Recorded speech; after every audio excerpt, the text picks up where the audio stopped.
One.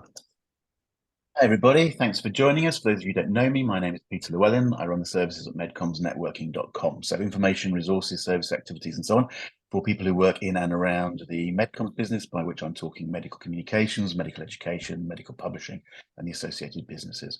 And we also do a lot of information we're providing is for people who want to know more about our business. So you maybe want to be a medical writer or an account manager and so on. You'll find lots of information resources at firstmedcommsjob.com. Lots of information there, and you'll find lots of these recordings of video webinars like this at NetworkPharma TV. There's hundreds of videos there now, so lots of information to go and have a look at. At the moment, I'm having a bit of fun. I'm talking to people from across the business and getting their sort of MedComms stories, as I'm calling them. Today, I'm joined by Dee and from Enitan from Synergy Medical, and I'm just going to we're just going to have a conversation about who they are, what they do, and give you some insights into their day-to-day working life. So, Dee, we've said that I'll kick off with you. Dee, tell us who you are and where you've come from. Thank you, Peter. So I'm a Group Account Director at Synergy, Dee Parker.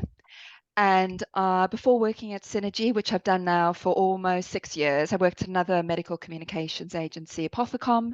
And before that, I worked at Astellas Pharma Limited, UK, for 5 years. And that was after sort of qualifying medical science at university. Excellent. Okay, we'll go into a little bit more detail, come back to you in a minute, but Enitan, tell us again, just give us that sort of thumbnail of where you've come from and who you are. Sure, thanks, Peter. Hi, Dee. Enitan Sawyerr. I am a Senior Scientific Director at Synergy. I graduated from Bristol, did physiology back in the day, went into medical publishing, biomedical publishing, where I worked for Biomed Central, as it was called then, for 8 years. Then moved into MedComms Pharma, kind of 2007. I was there for seven and a half years. Left, went to Nigeria. I worked for an HMO. I was a brand manager for an HMO. Missed Synergy, missed the UK. So I asked if I could come back. They said, of course. Came back in 2019. Came back in 2019, and I've been with Synergy ever since.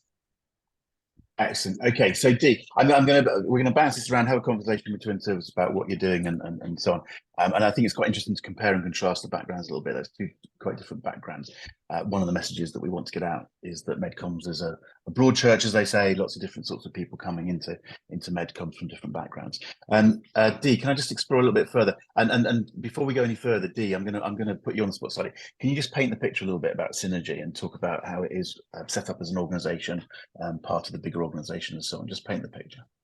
Yeah, certainly. So Synergy is obviously, as you were saying, a medical communications agency, and we sit within a group called HCG, which is a group of medical communications agencies sitting under the Omnicom Health umbrella.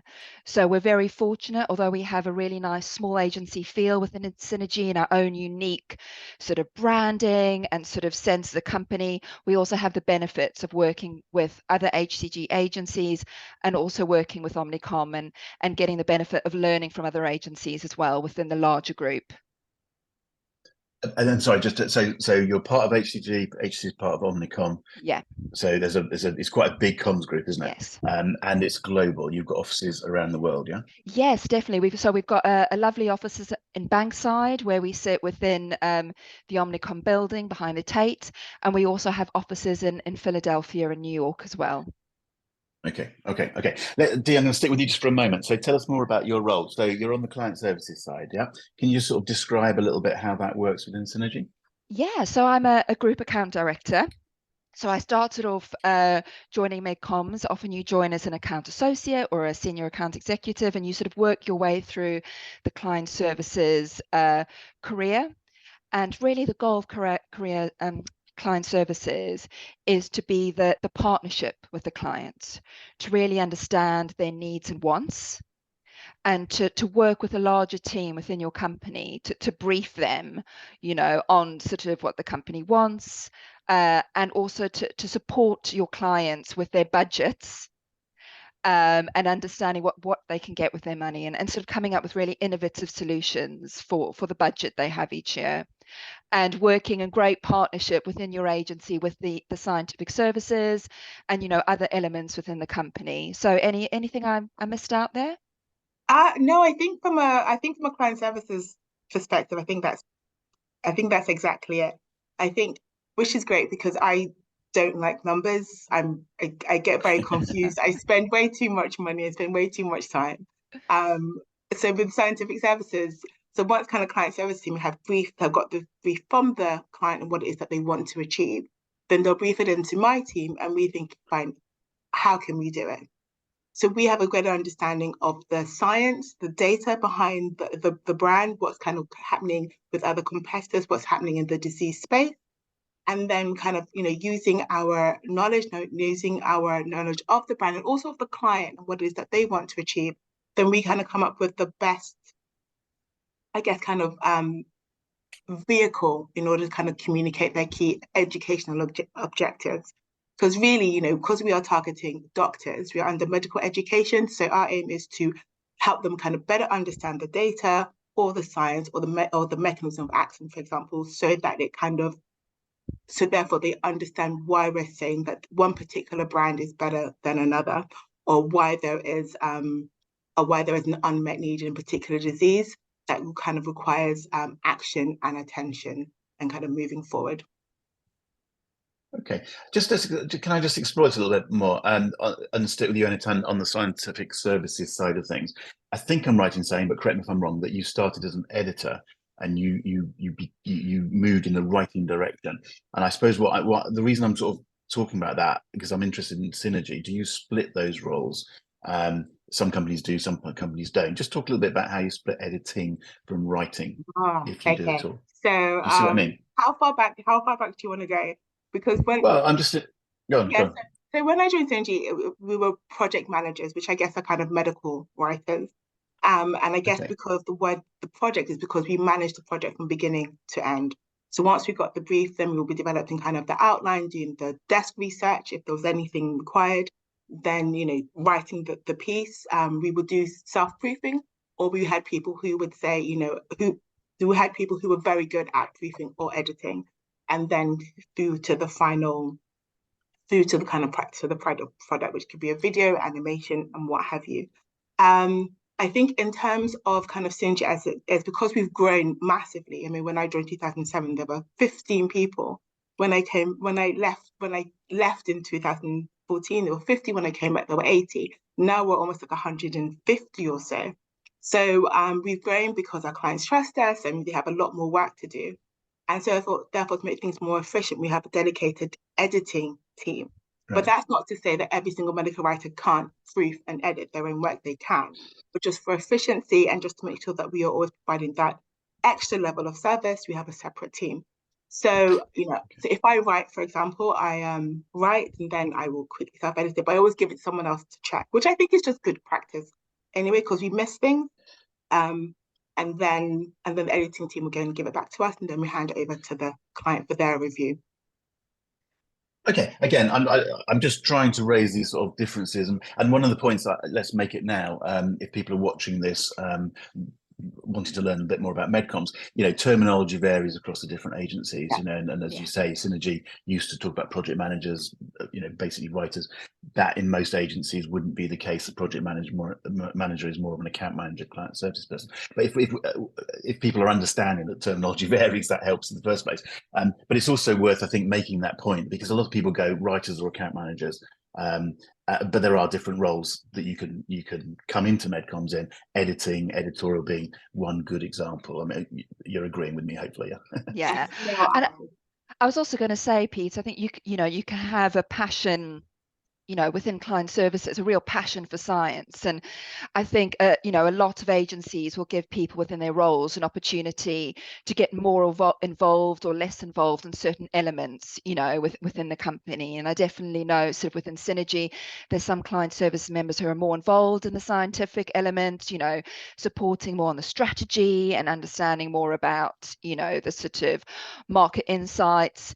And there's some client services people who are more passionate about operations finance and budgeting and efficiencies. So I think everyone, there's a lot of opportunity for people of different skill sets to get involved within client services, and to come to client services with lots of different passions. And I think a lot of agencies, Synergy definitely embraces those and allows you to, yes, do your set job, but also have the opportunity to explore those areas that you're sort of more interested in. And I think to that point, thinking about scientific services, we also have the publications team as well. So if kind of becoming and people are more interested in writing abstracts, posters, kind of core manuscripts, there is that space for them. I'm not so much that, which is why I've kind of stuck more to the kind of the wider, kind of the wider theme. And so one of the things that I love as part of my job is that I love communication, whatever guise that may fall under. So, coming in from, I did physiology and not knowing what I wanted to do with my degree. My dad wanted me to be a doctor, but I didn't want to be. So I had this science degree. I enjoyed the science, and as I went into working, that niche of MedComms was really fascinating, because it meant that I don't have a PhD. I didn't have to know the data too much, but as long as I kind of understood the elements that we wanted to communicate, how we communicated was something that I really enjoy, and I found that passion within Synergy. And I have some members of my team who are PhD, and they're all about the science and the data and the p-values, and they get into it. And that's their lane, and they thrive in it. And there's and people have loved the writing, and they absolutely love that. And the people who are more generalist, which I was kind of, maybe I say that I'm a bit more of, then there's a role for me as well. So yeah, it's a bit of everything for everyone, as long as you are open-minded, I think, and then understand that as the most important thing, I think, is kind of having an environment where you are allowed to explore. Really, you're supported, you're trained, which we do have at Synergy. And then, as Dee said, whatever your passion is, somebody in Synergy will help you find it and then just help you bring it out. Really. Right, excellent. And just pick up on a point you made. So within the sort of scientific services, the writing, content creation side of things, I think there's always unusual circumstances, but most people have a life sciences background. Yeah, the point you're making is that you can come in at various different levels, as it were, the PhD or the MSc or the non-PhD or whatever. Yeah. So there's opportunity for everybody. Although again, one should say that within different agencies there are probably different priorities, as it were, and it can vary. But in your company, okay, so everyone's welcome. What I wanted to just to raise, and I don't know, Dee, whether you've got a view on this, but you have got a life sciences background, haven't you? But in client services generally, there's a much wider variety of backgrounds. Is that the case in somewhere like Synergy? Yes, definitely. I think within Synergy, sort of a real sort of variety of backgrounds. Obviously, a lot of people do come from science backgrounds, because that makes sense. If you come from a science background, you're more likely to be looking at these kind of opportunities. But, I think Synergy is very open to looking at people from different backgrounds, because really as client services, there's that ability to sort of relationship build, understand needs, to sort of be able to project manage. So I think people can come from different areas, sort of not just science backgrounds, and have that ability to kind of work in that environment and be very successful. So I'm just trying to think. I think, yeah, we have people who've moved within Omnicom agencies. Actually, we have someone who recently worked in an agency who did more like digital advertising, and they've moved over. Someone with a background sort of in communications in general, someone who's come back from a journalistic background, PR background. I don't know if there's any sort of client services people you work with who sort of come from sort of slightly different backgrounds. Not that I work with, but I think you've kind of covered all those that I know of. Yeah, those are the key people, and Synergy are definitely being more open to kind of understanding, what our core skill sets are for client services, and where there's opportunities for people with different backgrounds, to come forward to sort of who have those skill sets. Okay, and again, let's pick up on that. So, I think there's an important message to get out there these days, that we are welcoming people from lots of different backgrounds. There is a sort of a slightly stereotypical view of who works in MedComms, and I think it's important that we talk about the fact that it's not necessarily the case, and that we're working quite hard to reach different sorts of groups of people and so on. in all sorts of in all the ways that that means, sort of thing. Just to talk a little bit. I mean, if I can anytime bring you in and just sort of say, just what do you see? You've been around, and at Synergy, you've come and you've gone, and you know, have you got any view? Can I put you on the spot slightly? MedComms, I think, has changed a lot over the last 10, 15 years in terms of how we're recruiting, who we're recruiting, the sorts of opportunities for people. Have you got a view, having sort of been there in the early days as they were, gone, come back, and so on? Have you seen that change? Are you seeing what I'm seeing, or not, sort of thing? I don't know. Can you tell us that? I am and I'm not. So I'm going to push back on you just slightly, Go Peter, on, yeah, go on. only because so when I when I left Synergy, I was kind of one of two Black employees. And when I came back, I was still one of two Black employees. It's changed now, we have a lot more. And that surprised me because I love Synergy so much. I love the industry, all the opportunities that it's given me. It has allowed me kind of find my niche, what it is that I'm good at. And I was always really surprised as to kind of why there weren't more people like me in the industry. And it could just be that it's just due to a lack of awareness. You know, medcom's one of those kind of niche industries that unless you know about it, you don't know about it. So I'm definitely thinking about, reaching out to kind of university groups, campus, and go to kind of careers fairs, but also kind of looking at where we go to rather than going to the same pool of universities and targeting the same Exactly. type of people. We're kind of expanding that now, but kind of beyond that, it's that question of, I think it's that question of asking people to kind of, understand what it is that they are passionate about and understand that, within industry like MedComms, there is something for you. So you don't have to have gone to, an Oxford University. You don't have to have come from a particular kind of middle class background, whatever that means. It is just about, do you have the confidence in kind of in what it is that you're doing?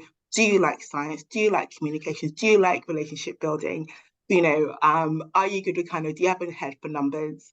And just be open-minded and kind of and give it a go.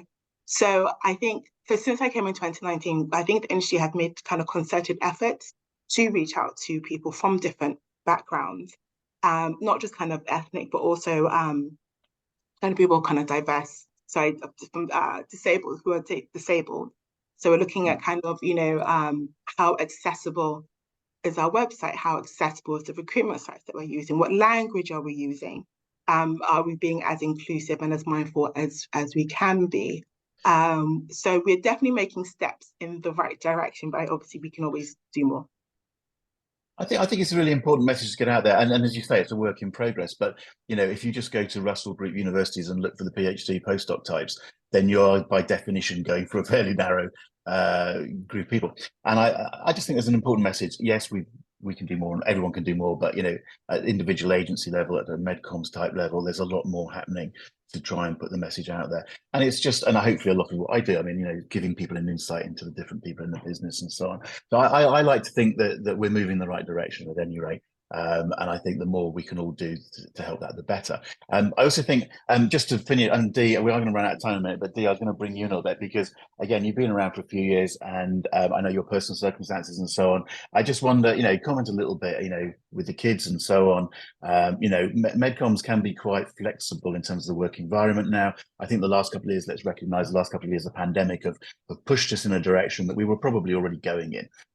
But flexible working practices, the technology that we use and so on, again, it's a very inclusive environment, or can be a very inclusive environment. So talk a little bit about from your personal point of view, and tell us a little bit about what your experience has been. I think it's useful for people to hear. Yeah, definitely. Well, I've sort of noticed, I think, obviously been now in MedComms, scary to say, almost 11 years. I don't know where the time's gone. But in that time, wait till you get to my age, and then you'll be even more scared. Okay, right? Being very fortunate, sort of to have two, young children. I've got two sons, they're 7 and 4 now. And I know when I started in, my first job in the industry, it felt like all systems go. It felt like you had to be at your client's beck and call. You were in the office, it was very unusual for people to work from home. And I remember coming back after my first son, it was quite like a shock to the system. I had to be in the office in central London, 8 o'clock. I was struggling to get home on the train, and it just didn't feel like there was a huge amount of sort of openness and flexibility to supporting parents, supporting people who have caring responsibilities, whether that's children, whether that's, you know, sort of other people within their family. But I've really noticed a big shift with that. I think it was happening anyway, but I think COVID and the sort of work from home and hybrid working has definitely helped that. I think within Synergy now we have more flexible hours. I think you know, like a lot of agencies, that ability to sort of work from home, be fully remote, come into the office 2-3 days a week, or, you know, 1 day a week. I think also just that realization that we're all human.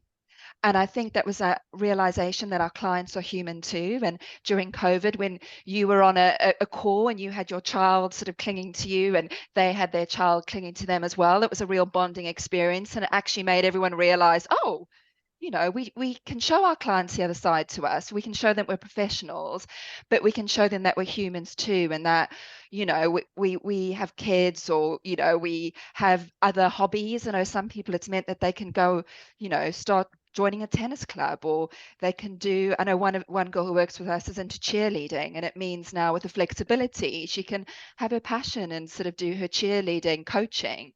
So, you know, I think it's not just for parents, the flexibility. I think it's for everyone, you know, for every person to have a balanced life, and to know that when you're working and you're giving it your all, but then you have that downtime, which is so important. Because I think with all work, you know, it's intense. When you're passionate about something and you love what you're doing, you want to give your best. But I think definitely at Synergy, we really push the mental health, flexibility, you know, time to spend with your family and friends, you know, having hobbies, whatever they are, it is important. I've noticed a huge shift in that, you know, and I can definitely say that as a parent. But Annie, I don't know from your perspective if you felt the shift in being able to do things that you enjoy more in life. No, definitely, because I am married, but I don't have any children, so it's really easy for me to spend all my time at work. But there definitely is an emphasis on boundaries, Yeah. really. And one thing I always remember a president saying is that we spend so much of our lives at work, that it's important that you're happy there, because when you are happier, you produce your best work, and things are just easier. And you enjoy being in the work environment. Sometimes the work may niggle from time to time, but in terms of the people you're working with, as long as you get on with them, and then you just makes light of the work. So boundaries, definitely. So excellent, and it's coming over very clearly that you're both very happy people at work, which is nice. A nice positive message to put out there. And I'm going to draw the line here because we are slightly over time. I'd say a huge thank you to both of you for coming along. I just think it's very interesting to hear the sort of the inside stories of the people in this business. So hopefully people listening to this are getting some value out of that. I know I can speak for you and say that you're very happy for people to reach out to you. LinkedIn is the easy way of doing that. Of course, yeah. So please, part of the point of this is people make connections and so on. If I can help anybody, then obviously I do so, and come to MedComms Networking.com to see what's going on. So thank you guys. Look after yourselves. I'm going to ask you to give us a little wave, and off we go. Take care. Bye. Thank